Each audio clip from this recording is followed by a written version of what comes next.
This is Rafique Louison, and you are tuned in to Nothing But That Sports Talk.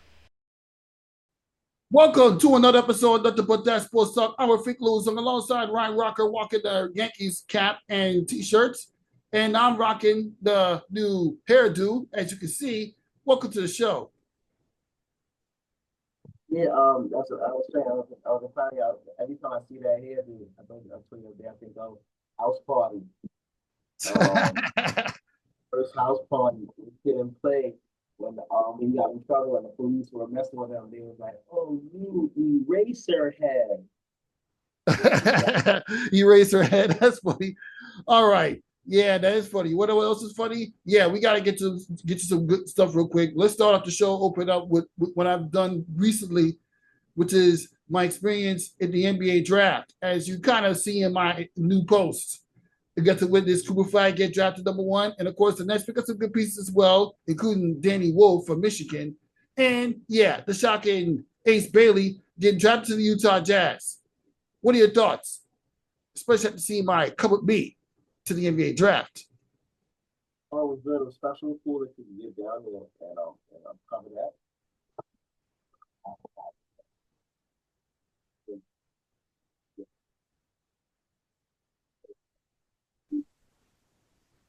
I can't hear you.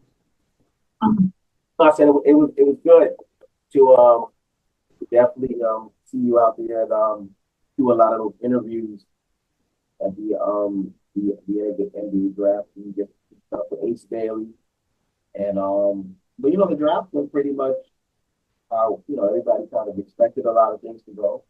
The draft to wear and so on and so forth, or the proximity of. I think everybody did pretty well. All teams, Dallas got what they wanted, which it made that's a no-brainer to go Cooper first. Um, Dylan Harper shows that he's an incredible talent. If it wasn't for Cooper Flag being there this year, Dylan Harper, he's #1 pick without a question. So and you see other guys get drafted. Constantine from Duke, Malik, the big fella Mala from Duke, got drafted as well too. RJ Davis, I think, signed and did a nice little thing with the Lakers. He played summer. You got this fella in a two-way thing going on as well too. So New York guy stepping back did well. #3, DJ Edgecombe, the Bahamas kid, New High, Long Island University, Long Island, Lutheran, out here in Long Island, what we do. You see him playing 2 years ago, 3 years ago at LIU. I mean, probably at New High, and 1 year at Baylor, and now he's a pro. But we knew. Sometimes people throw that cliche out there. Oh, my boy, you need trophy. You don't know that it's a lot more than just putting the ball in the hoop too. To be an NBA professional, it takes skill, it takes hard work, it takes a lot of other things too. It takes luck, it takes knowing the right people too. You know what I'm saying? But there are a lot of good people that never will get drafted to the NBA and vice versa. But it's amazing to see that kid, and he wasn't even playing basketball like that about 6, 7 years ago. Especially for their biggest country, and God bless them, Philadelphia 76ers. They got a good pick up there. There's a lot of really good pickups, I think. Brooklyn Nets who last year I thought played tough and hard and competitively all the way throughout the year. They didn't have the talent to do what they did more, but they were well coached. The culture is changing. A lot of guys do believe they did trade Cam Johnson, but they're gonna have a lot of young good kids, and it's gonna take time. I think if any owner is ever smart that to stay over there in Brooklyn for a while, first of all, you're gonna have an organization for a while. The Barclays Center is not going away. And with the Brooklyn Nets now, I think they don't need to dissolve from the plans they've done. They've started this since they've become the Brooklyn Nets, except for when first, they had this Kevin Garnett, and even that they gave away a lot of picks. They always have plans to build and build and build, and then just forego with the plan. And I think they just need to, stick with their guns Watch what if the minute can say that. Watch what like the Oklahoma City Thunder did, and just let these kids play, let them gel, let them feel together. You know what I'm saying? But the realistic goal is for next year, next season, the season after that, the season after that, probably not to the finals. But why not build it now? See if it works. Maybe in a year and a half, into the finals or something.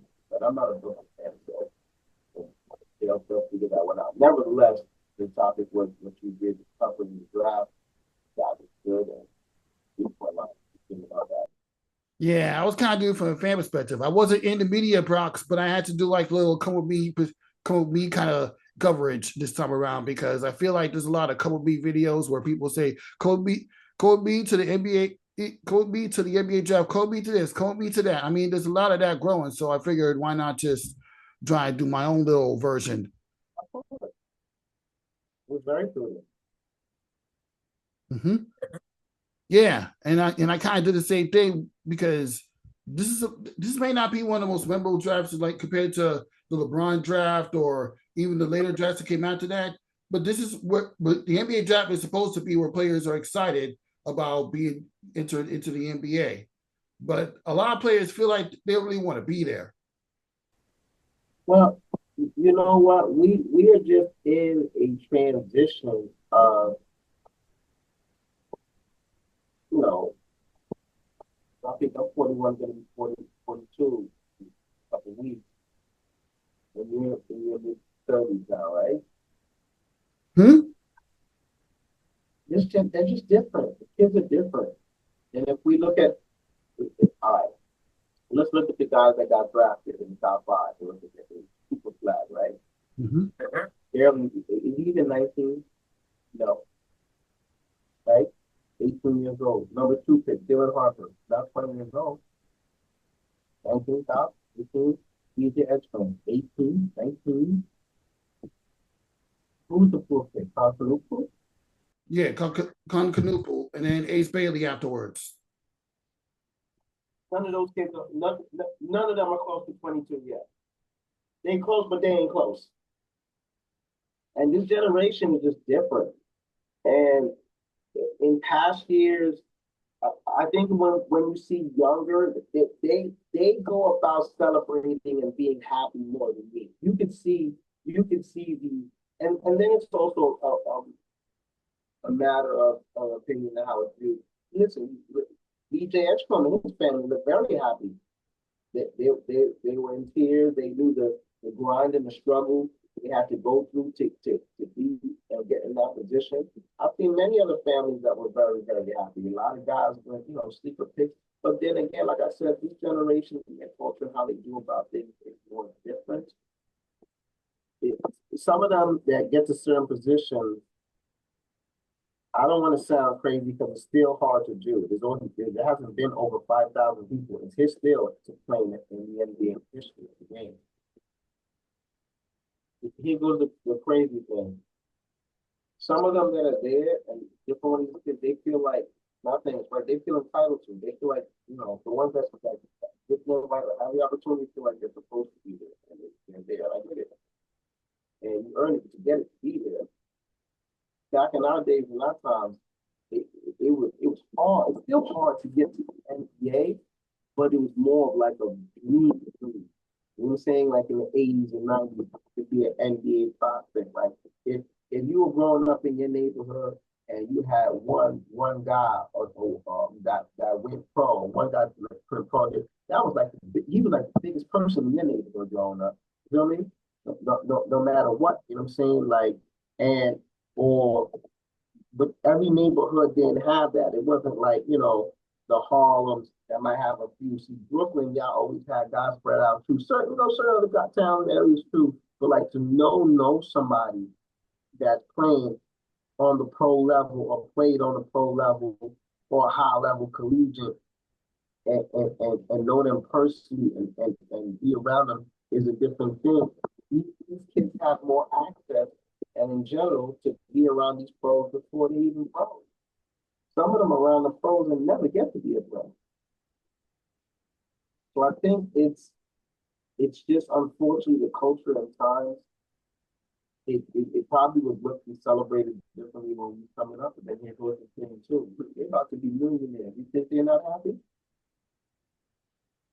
That's what I was told from a reliable source. I mean, sheesh. I mean, hey, and if they're not ready for the moment or enthusiastic, it'll show on the court. And here goes another thing too. You can get drafted and guys can get there, but it's hard to stay in the league. It's hard to have people really evaluate this. It's hard to have 4 to 6 years in the NBA. You get it? Like 6 to 8, 8 to 10, 10 to 12. Some guys might have. There's some guys that were good 4, 5, 6 years ago in the NBA that you might not remember. That highlight. Everybody don't have that time, and that's why another thing. What later on we'll always talk about is where I always say to people that when you're professional, you should chase your money and your economics first. And I know some people are gonna say, "Oh, way you crazy that you should win championships." Well, but everybody ain't gonna win championships. Not everybody's gonna do that. I mean, geez, it's a building block. Right, and then if you made it, not underestimating the tops of level, but if you made it to any professional status in life, whether with NFL, Canadian football, the MLB, AAA, I don't care, junior tennis, boxing, basketball, G League, overseas, whatever. If you were any form of a pro where they paid you to play a sport or do something, you won a championship somewhere before in your life, maybe a few, right? Mm-hmm. So you know what it is to win that, and there are different levels. Is Carmelo Anthony not a winner because he didn't win an NBA championship? He led Syracuse to the national championship. Exactly. He's a champion. Is Patrick Ewing not a champion because he didn't win an NBA championship? He won nationals in high school. He won a national championship in college. He won a gold medal in the Olympics. He just didn't win an NBA championship. Marky Malone, same thing. Guys like Mitch Richmond, Chris Mullin, St. John's. Exactly. Almost everybody that's played the road has celebration in some shape or form. Maybe not in the NBA, but they're winning elsewhere. Look at Stephon Marbury. Is Stephon Marbury a loser because he never won a champ? He never played in the NBA Finals, but he won championships in China. Like seriously, you talk about the kid that came from Lincoln. He won a city title for New York. He won New York State. He won the whole thing. Yeah. You won the whole thing. And let me tell you something. If you're in the United States of America and you win your state title in New York, New Jersey, Florida, Texas, California, Georgia, and Chicago. That's important. When you in high school and you in those basketball places I just named, and you win your state title, I don't care if it's single A, double A, triple A, whatever different conferences they want to say, because remember, there's always different divisions of whoever with the state is.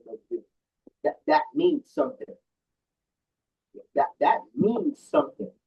Right. When you do that, you're in the archives regardless. We can look back years at Nazi won city titles that year. Your South Shore won that year. Your Jefferson just won. Your Eagle, the kid from Eagle won on a buzzer beater. Now he's in the second year at LIU. That stuff matters. Mm-hmm. That stuff matters. And that's why when you get to the professional level, you should chase your economics first.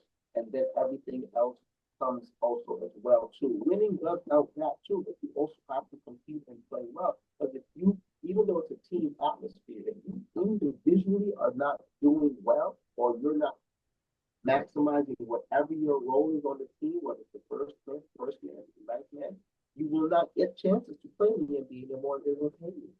Exactly. And those young kids should be glad. I mean, I don't know why you show your impression. I mean, I got a better idea when I managed to talk to them after, like, outside the Dean Street entrance into the Barclays Center when they were signing autographs for the fans that were standing there. I got an idea about that. They were happy about that. Ace Bailey looked happy when he said it's amazing a dream come true. He's about to get inside his car. I know you saw that video. And then you see you gotta what we gotta also look at too, Robbie, when not including the foreign superstars, because you see like Victor Wembanyama is young, but from like age 9, 10, he's playing on a high level circuit for France.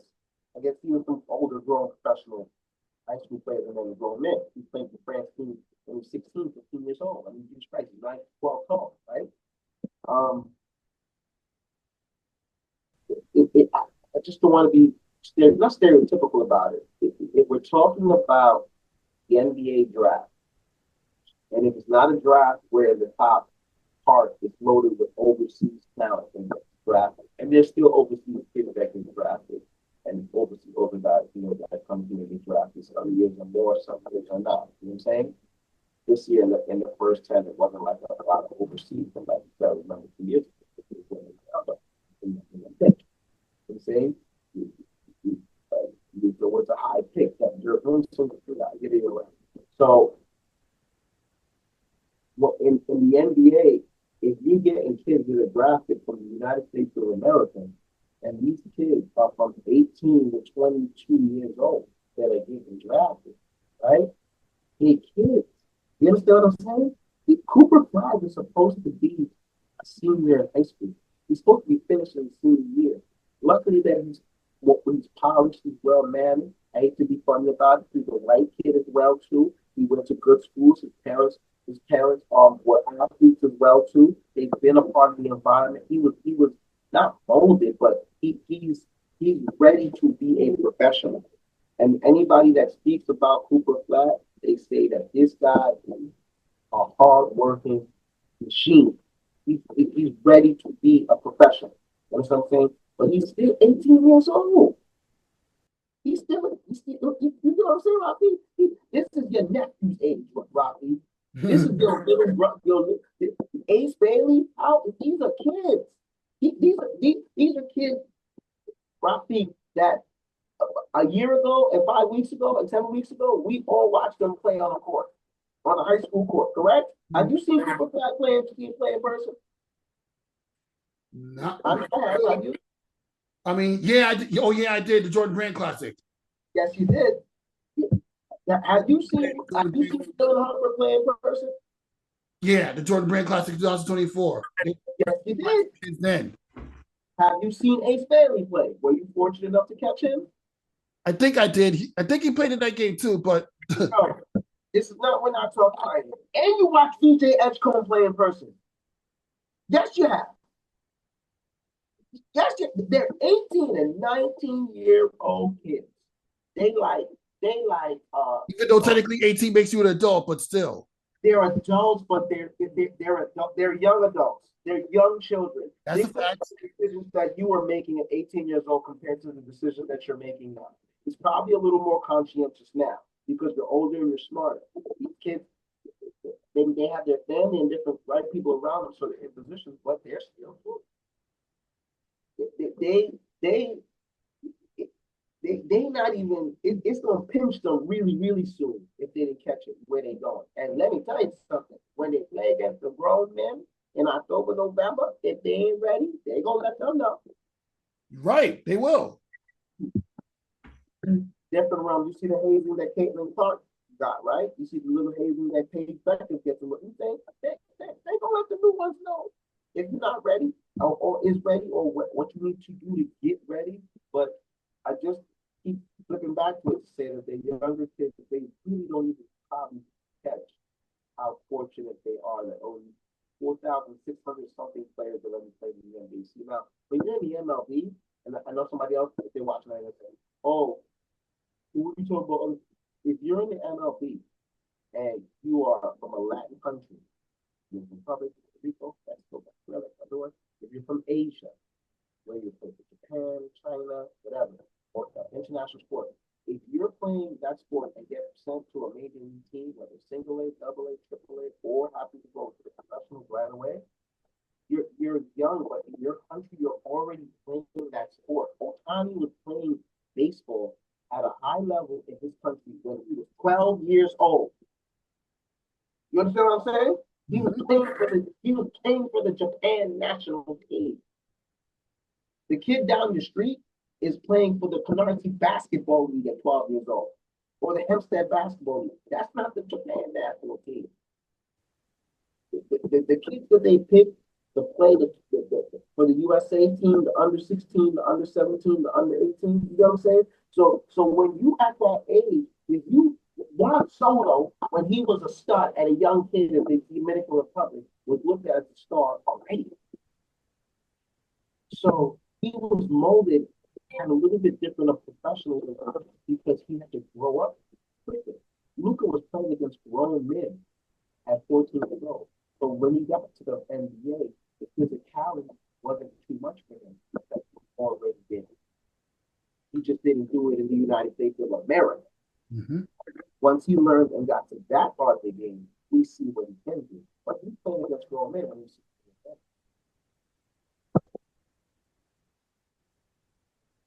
so your mentality, NFL, you can't talk about it because NFL, you can't be young and strong and go to the NFL. First of all, you gotta wait till reach your junior year to play for the NFL draft, and you have to be physically ready to play in the NFL. Otherwise, you can't. Go and watch the kids are young. They're young already playing on the circuit. By the time they get to Coco Golf, how old is she? About early 20s. Winning Grand Slam. And she's been around a certain environment from a young age. DJ Storm and them kids, they listen to Lil Wayne. You know what I'm saying? They like to have fun. They play a Call of Duty. You know what I'm saying? They're still kids. So, but it's like one thing you said right. They don't have that much time to wait to grow up. Yeah, you're right. They don't.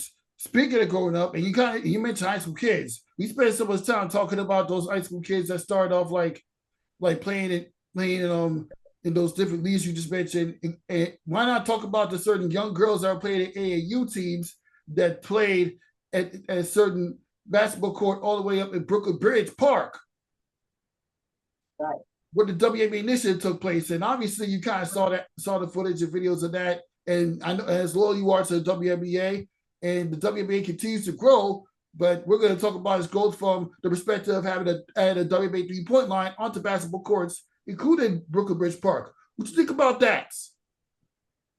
I can't speak on anything about it.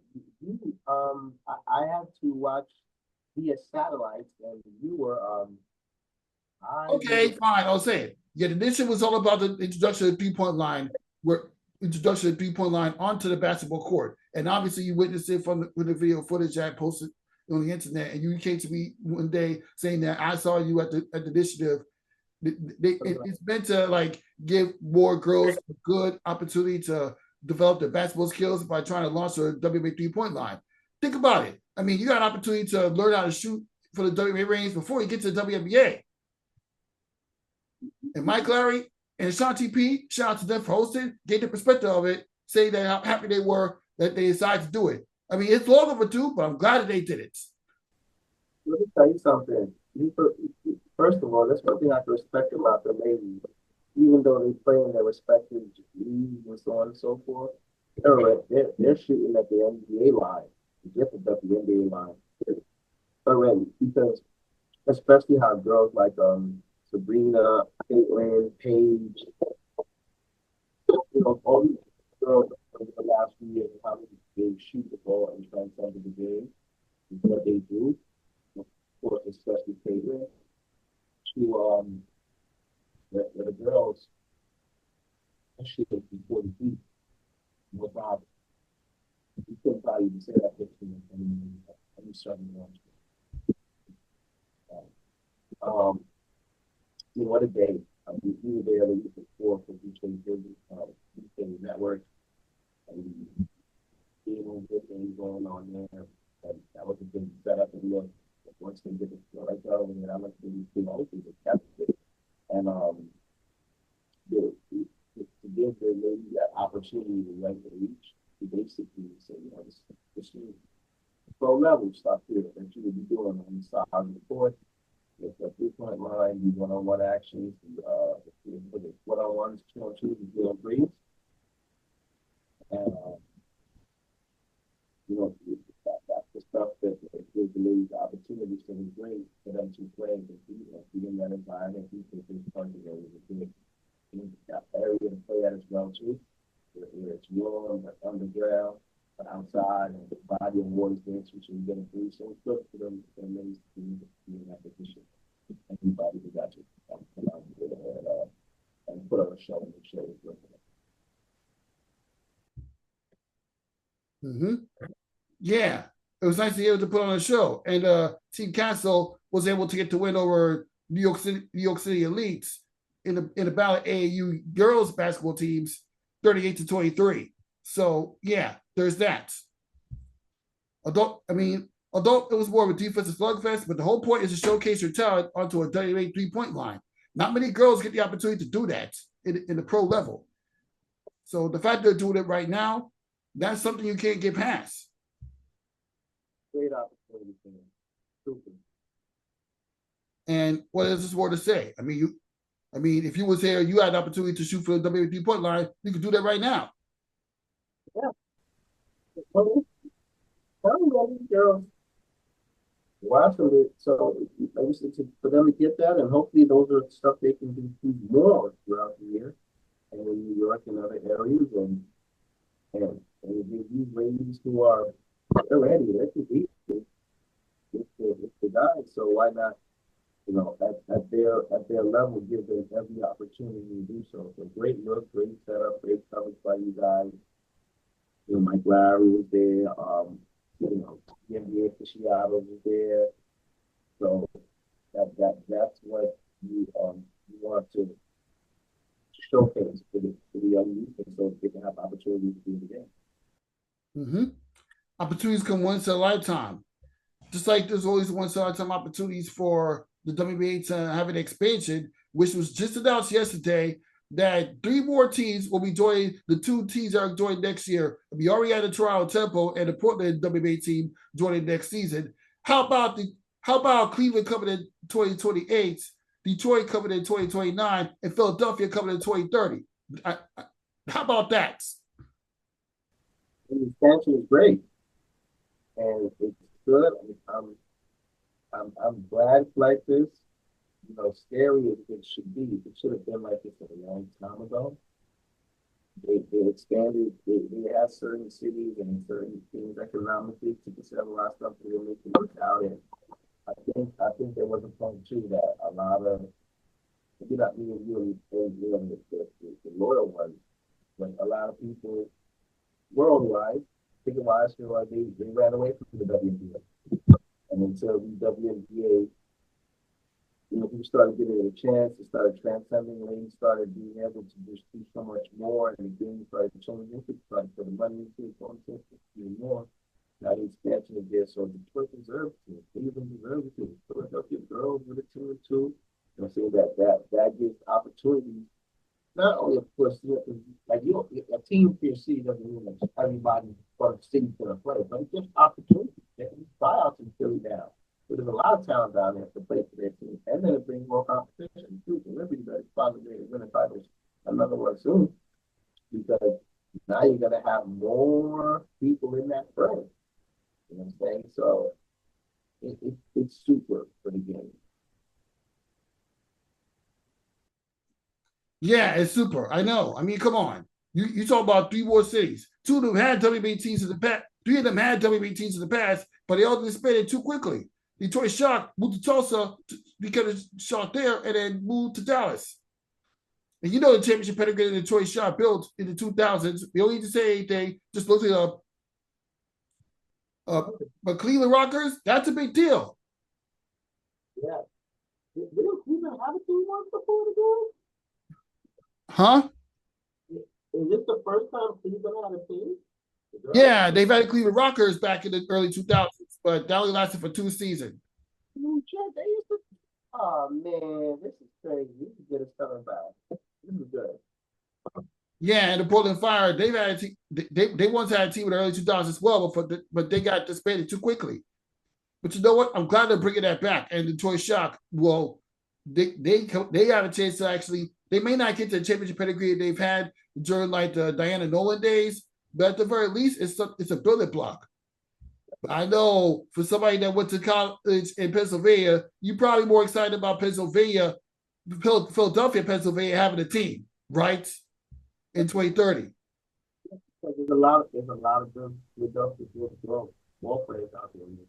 And like I said, it gives them a lot of more opportunities and they have them in trials that they can run and build plus somebody to look up to, with a city and other influx of players, And Philadelphia is rival in all the sports and not we go back and forth and still, believe it or not, New York and Philly people actually like each other.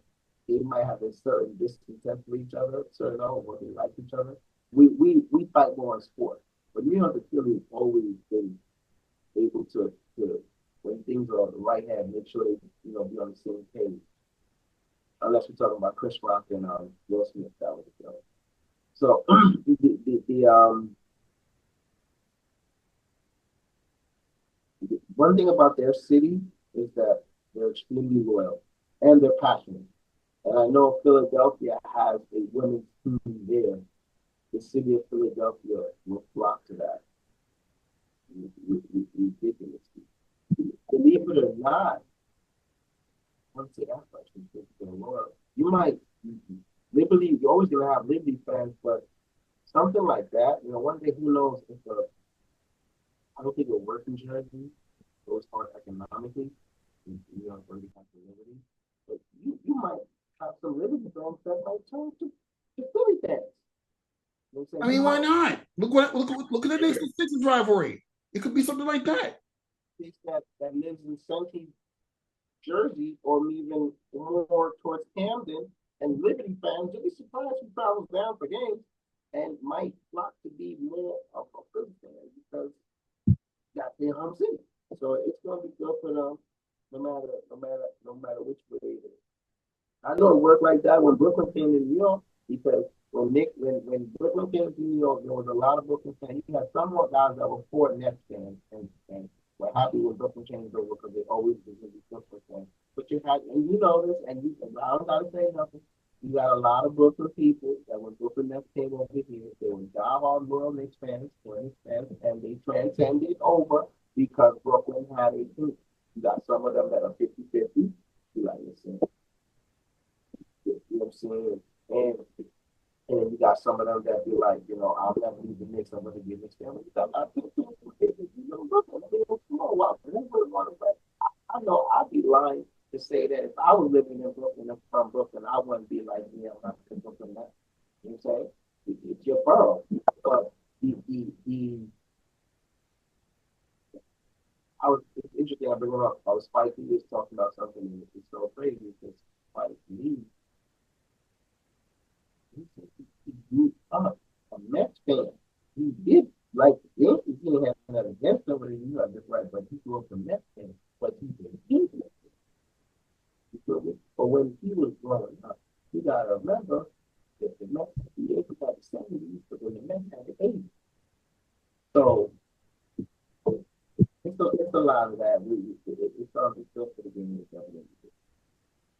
Yeah, I mean, the future for the WNBA is bright. I mean, I can't wait for these teams to finally start playing by the end of this decade and the start of the new one. Yeah, it should be very interesting.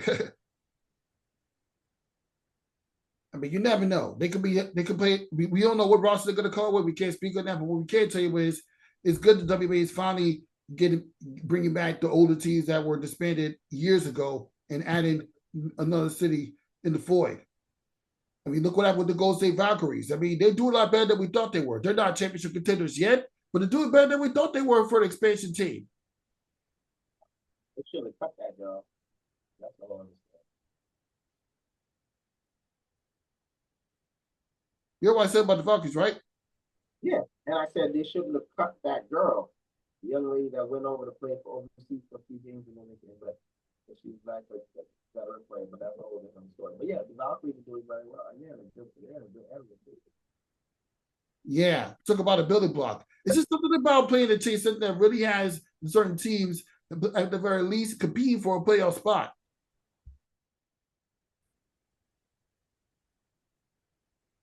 Like seriously, there's something about that. Okay, while we continue the WNBA conversation, yeah, the Liberty is struggling a little bit.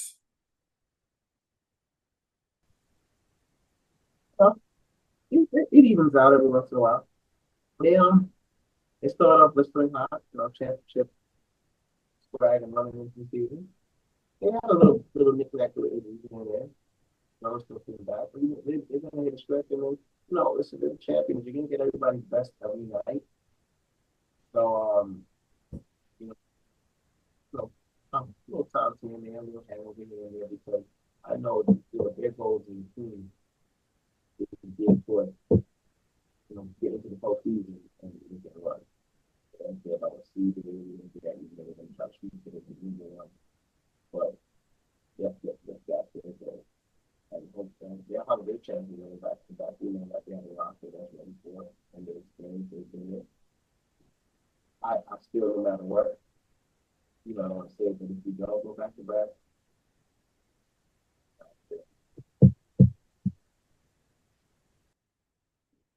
Yeah, it's probably not looking good. But then again, looks can be deceiving. I mean, it's all. I mean, ever since Jonquil Jones went down, the front court defense has gotten more exposed. Going up against teams like the Phoenix Mercury and the Atlanta Dream. yeah. We actually have the front court to take out the Liberty when all three when Jonquil Jones went down. Oh yeah, and there's a loss to Seattle Storm as well. I think they'll go through the motions and they'll get through it.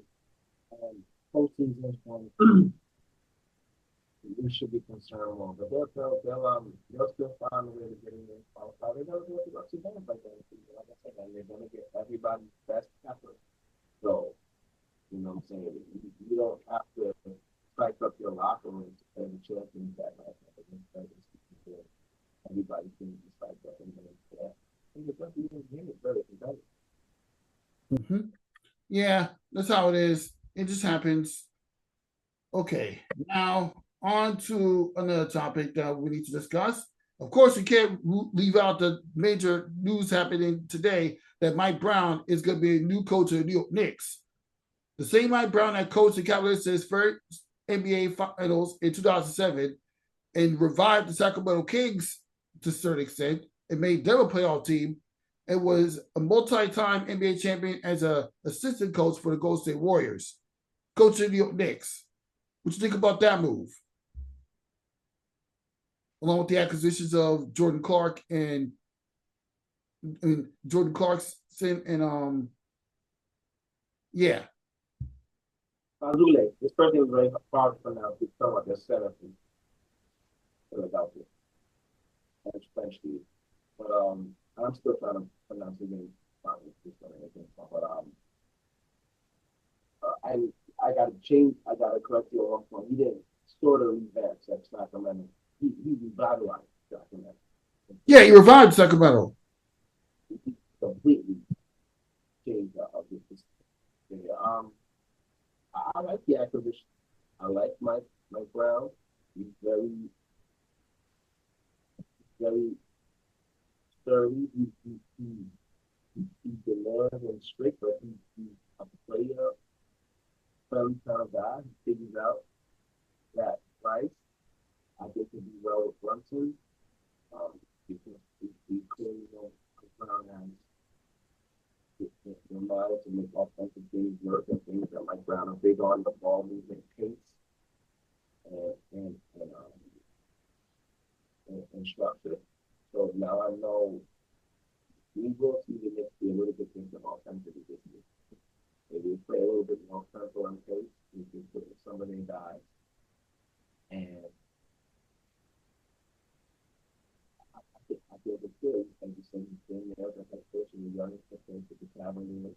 Granted, he had LeBron James, so I think like he still is going to coach here. And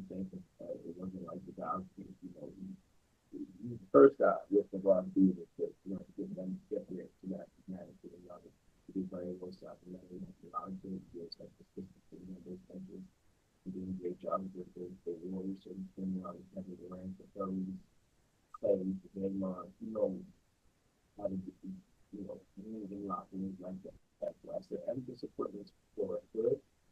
In actuality, and like I said early, and I get it, it's time to look up. I don't like the timing. I don't always think about the reason for that. And in actuality, it is not the perfect coach to a human roster situation that's going on.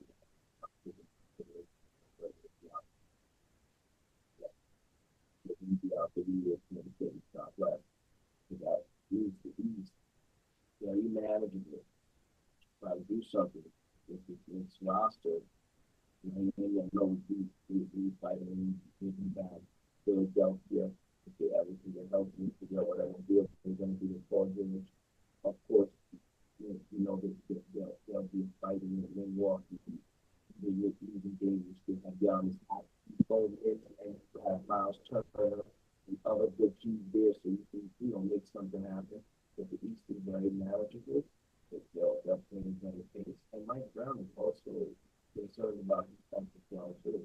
So I know we still have the identity and we gain a stronger identity because we did take a step back this year defensively compared to the year before. And I'm fine with it. I like it. I like the acquisition. I like the Jordan Fox pick up and finally got the guy that can really guarantee offensively get his own buckets for off the bench. Even guys go off the bench. And I think, like I said, the roster should be Mitchell Robinson starting, or Anthony Towns back at 4. Coach at the 3, Bridges at the 2, Brunson at the 1. We have Josh Hart, who was 6 men off the bench with Deuce. Masule, the new big man they just acquired. 40. You have Badiat. You have Tyler Powick, however you want to do it, and I'm pretty sure they're probably adding 1 or 2 within 1 place to the honor and figure it out. It's a good acquisition, so God bless. Yeah, that's an interesting point. I mean, you're talking about he's had an established career, as I mentioned before, and that could help the New York Knicks build off their conference finals run last year. Well, the New York Knicks finally have their coach. We know that he's going to eventually get the best out of his bench and all of his players. Like how he got the best out of LeBron James and the best out of Sabonis during his days in Sacramento Kings.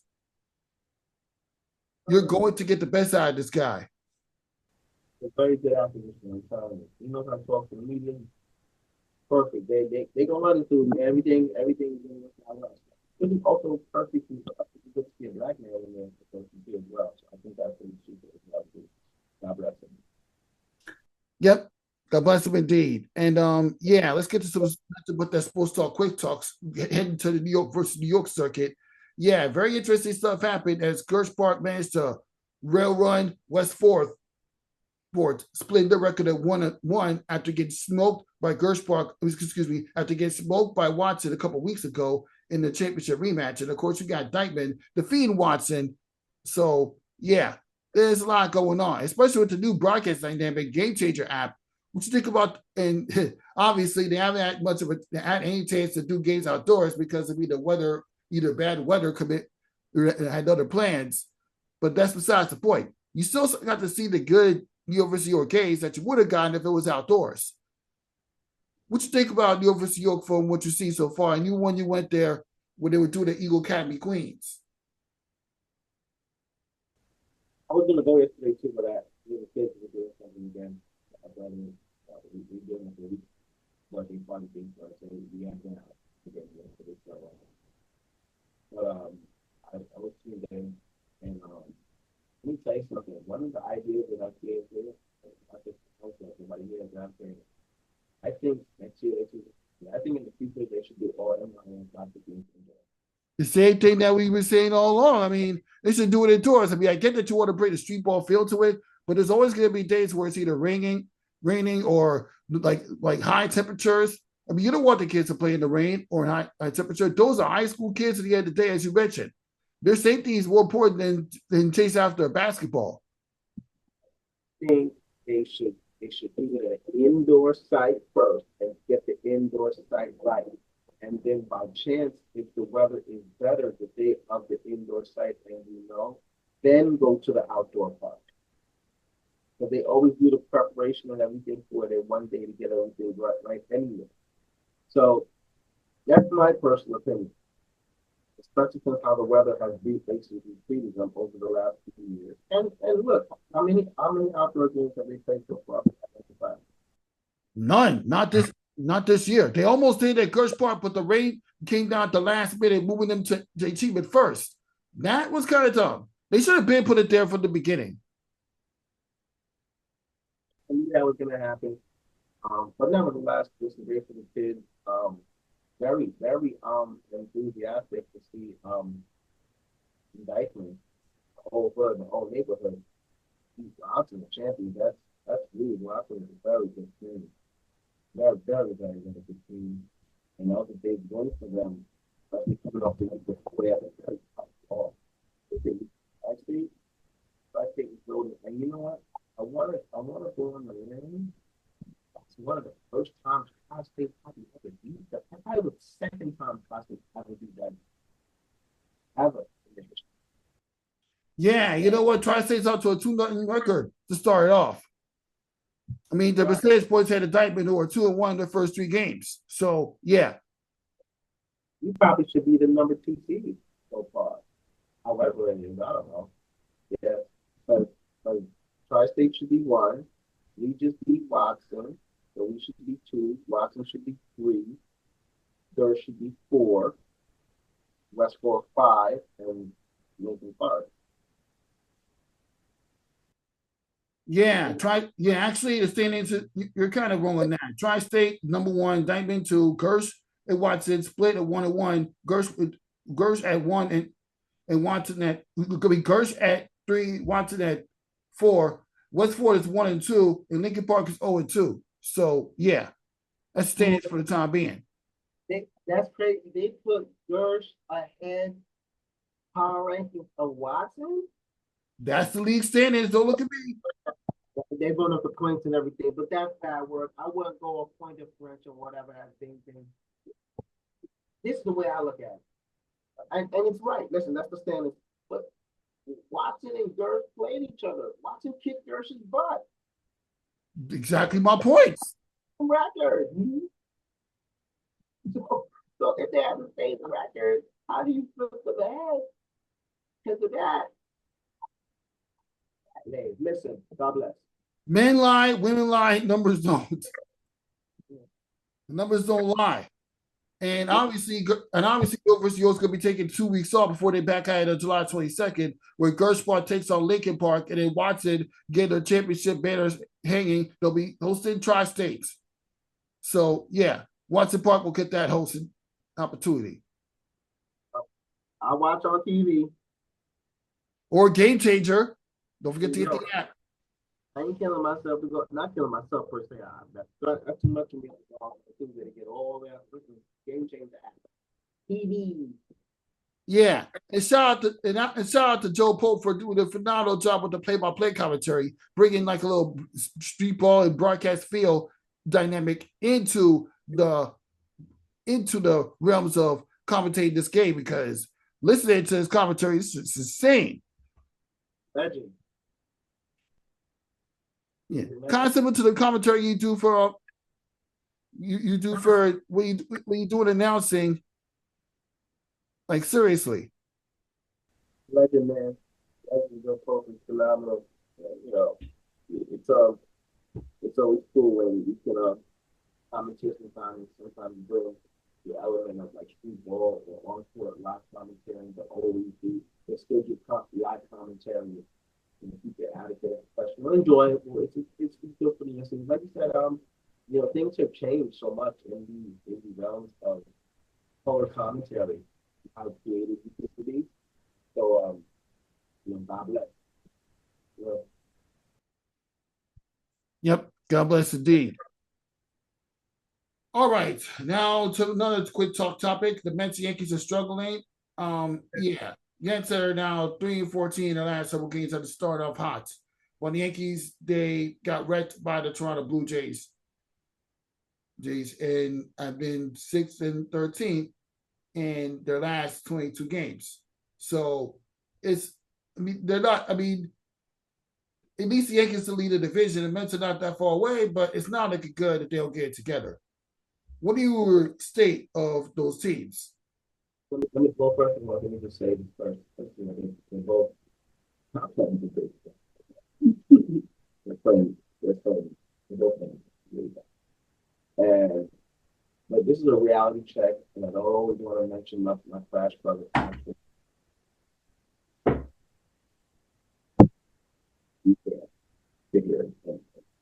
You said what you said. I didn't hear you the first time. I didn't hear you the first time. Can you say it again? This is what I was going to say. I mean, of course, both teams are playing terrible. Terrible, terrible, terrible, terrible, terrible. Yeah, we're fortunate enough to be still in first place by one game, so it's not like we're leading by 12. And the Mets are down 2, but mathematically, of course, and it's still a lot, just like 70 something games back off top of it. Right? So, or maybe a little bit less, but something around about 70, 60 something games left, right?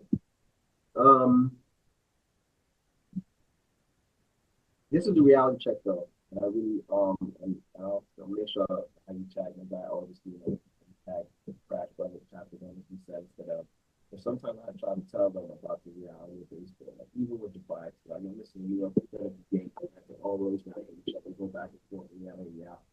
But this is the reality of it. And I learned this years ago when I was like maybe 20 after baseball. When I was really doing it so smart, I used to be so mad. We were spoiled Yankee fans from 96 to 2001 because the Yankees were fortunate to win 4 World Series and were actually in 5 of them. And the one year that they didn't go to the World Series in that stand there, they lost in the first round to the Indians who went to the World Series, lost, but they won 4 titles in that time. So that's actually 3 titles in a 4-year span because the fourth appearance they lost to the Diamondbacks in 2001. From 96 to 01. Mm-hmm. They won. In 96 they beat the Braves. 97 the Marlins won the World Series. 98 the Yankees won.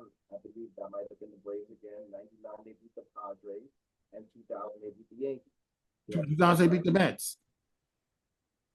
I mean, pardon me. 2000 they beat the Mets, and 01 they lost to the Diamondbacks. 02 the Angels won the World Series, I believe. Mm-hmm. Yeah, out there.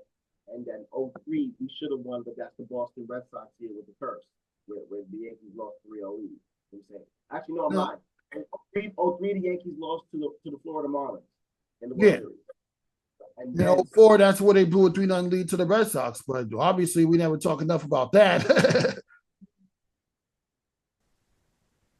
But nevertheless, for that time frame from 96 to 01, with the Yankees being in so many World Series, if you don't really know the game of baseball, to the average fan, you think that the Yankees are supposed to go to the World Series every year, especially with their past eras of winning titles.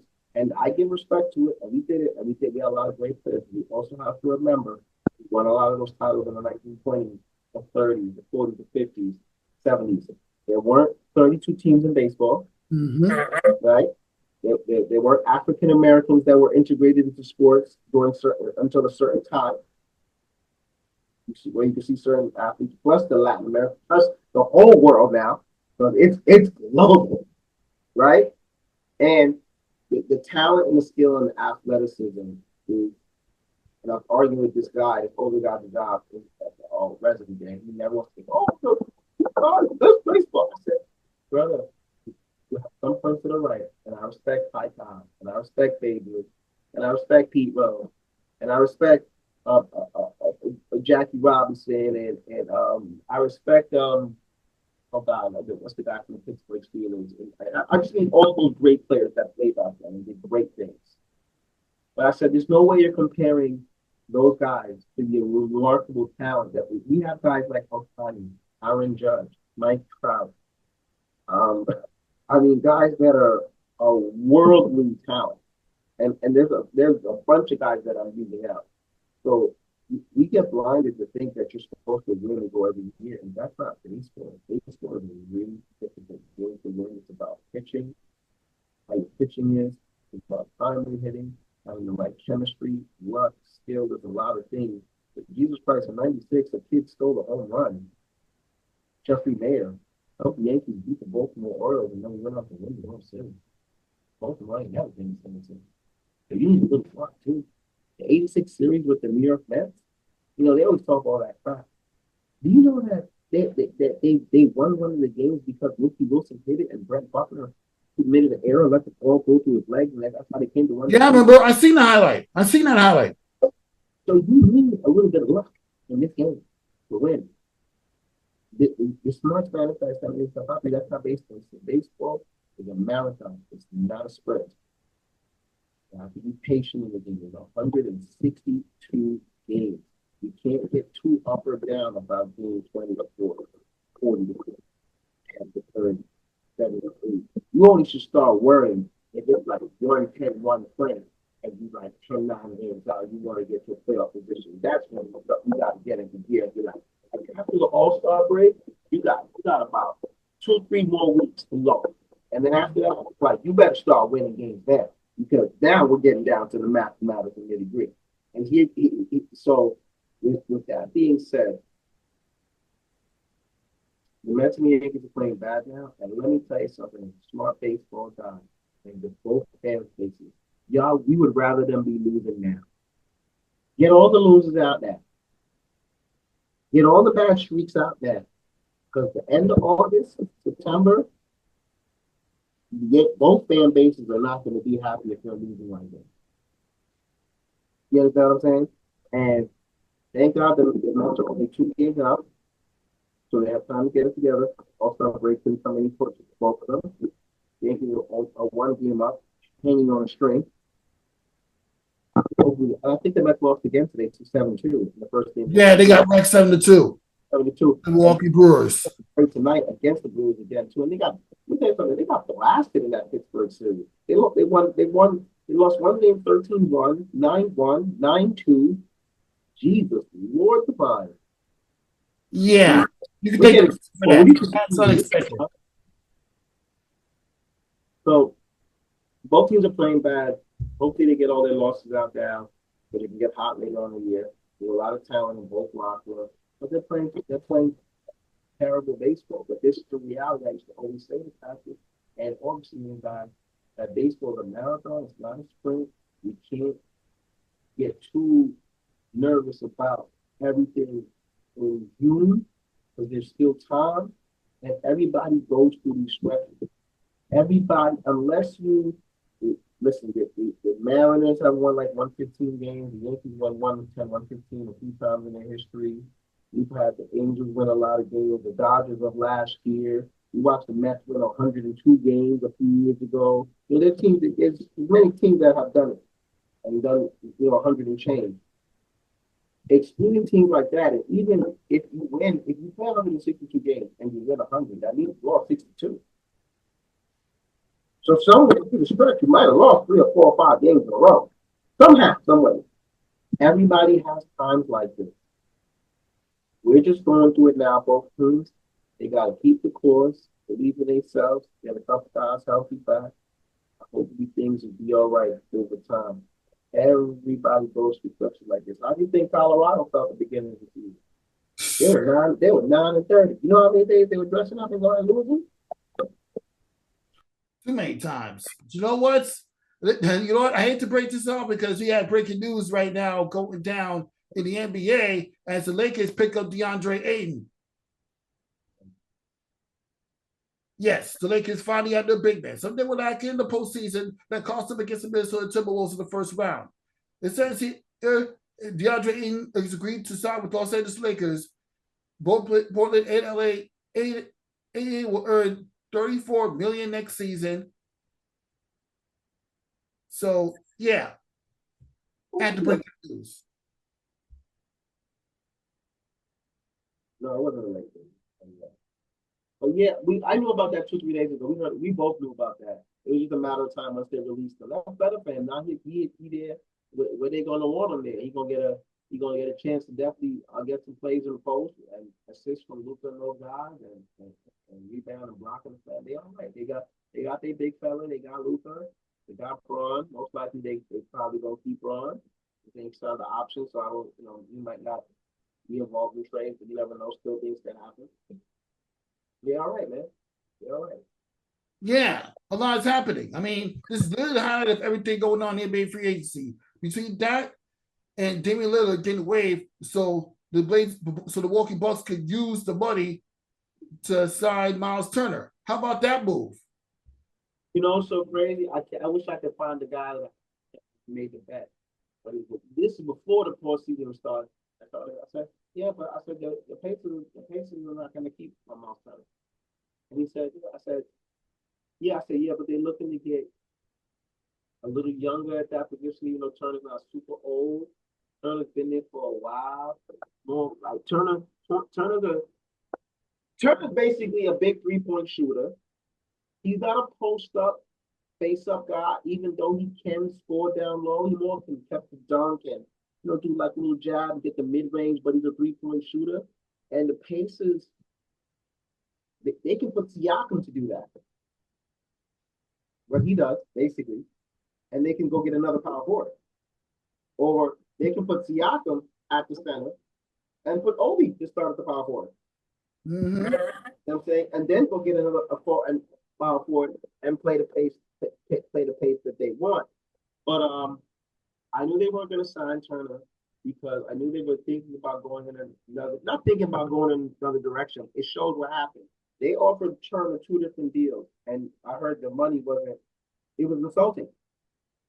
It was like one deal was like, all right, let me think about it. He wanted to stay at Pacers, and they did want him. They just weren't going to pay him 110. And from what I'm hearing, the first deal was like 60 something mil. Mm-hmm. Like the Hardstone kind of thing, a 3-4 year deal. And then I heard the next deal was like they went up to like 80. And he was like, now. The agent said to him, like, I can get on the wire right now and get Milwaukee to give you $130 million. He got 112, 130. What do you got? 128? What do you got? Yeah, exactly that much money. So once they got that deal, they was like, I'm out here. It was a yes, God bless him. He got his money, boy. Yep. This is how you start everything off with a banger. Now, obviously, let's get to some future stuff going on in the basketball realms, as I know you got to do some announcing at Broadway Park this weekend. Yeah, got a lot of things going, a lot of things still going. Appreciate that. So this weekend, guys, I'm at Broadway Park, Brooklyn. Yeah, my guy Commissioner State down there.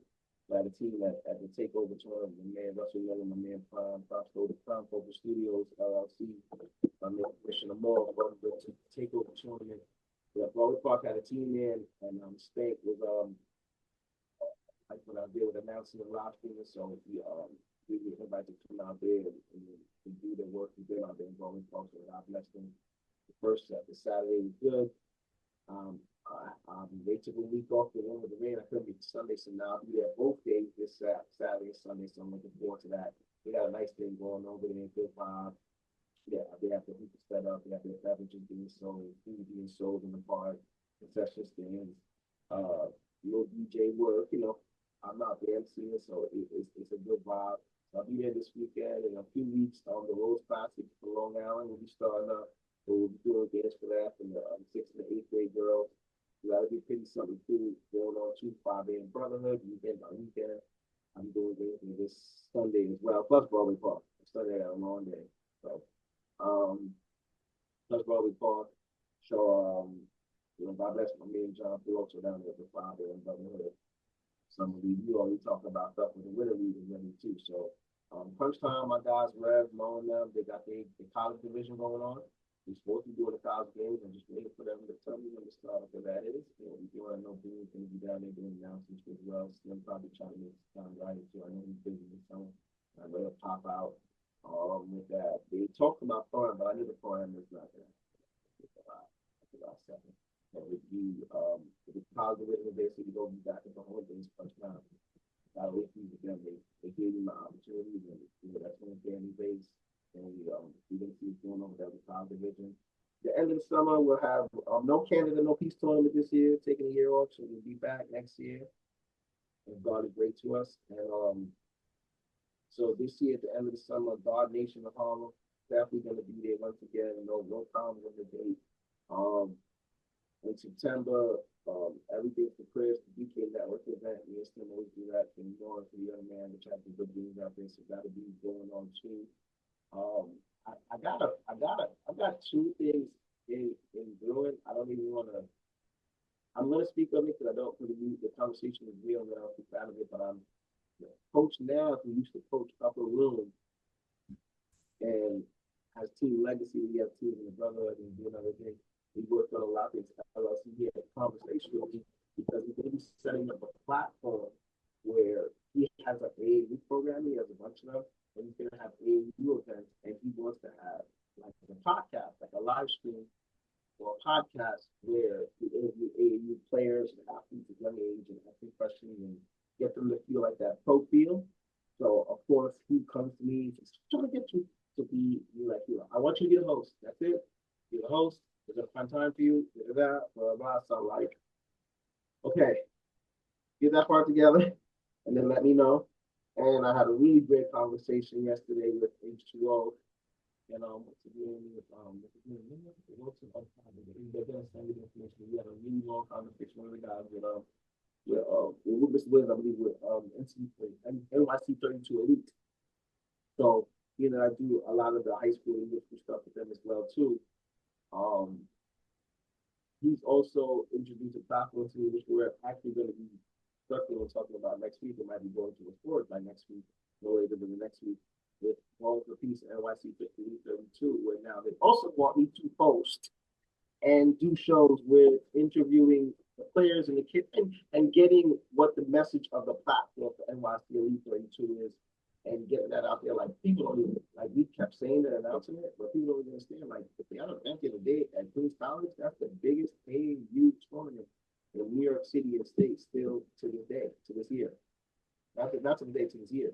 No AAU tournament that, if even taking place in New York per se, had no more divisions and games than they did the other day, from 9 over to 17 and under. 9 courts of basketball all day. And still to the record, until somebody changes it to the end of the year, there's nothing on date with anybody doing anything as close to big as the magnitude of that. Plus the week before when you did the John J. Cosby combination H2O, the ball piece NYC 32. So we're gonna do this big spectrum coming up soon. And I don't know if I missed anything, but touchdown coming in. I might do this, gentlemen. Stop the Violence tournament, 2-day tournament, August. Riverhead. I think that's August 10th, the first week. That's going to be a big one. Pro-Am tournament, 2-day tournament for the money. I love doing that one tournament too because there's a gentleman I used to be announcing in a past way the year before. And the first year coming up, I was blessed to my man GFK. They put me up to it and asked to be the announcer, and they love me. I'm going to be coming back. I might have started something lovely with them too for the future. So, I mean, that's it. And as a regular thing, Dykeman opening day, I will be there Monday, July 7th. The Dykeman's opening day. Get me in the VIP seat and sit in front of me and watch some good basketball for the opening day of Dykeman. You don't have to get out of watch it. Damn, what's crazy? That's literally the same day as the opening for Nike Pro State LIU Brooklyn.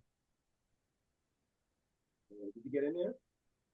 That's a conversation for another day. Anyway, We about to wrap up this episode. Nothing but that sports talk. Thank you for stopping by, Ryan Walker, and we love talking all things basketball and baseball. For Rafique Louison, Ryan Walker, we'll see you next time.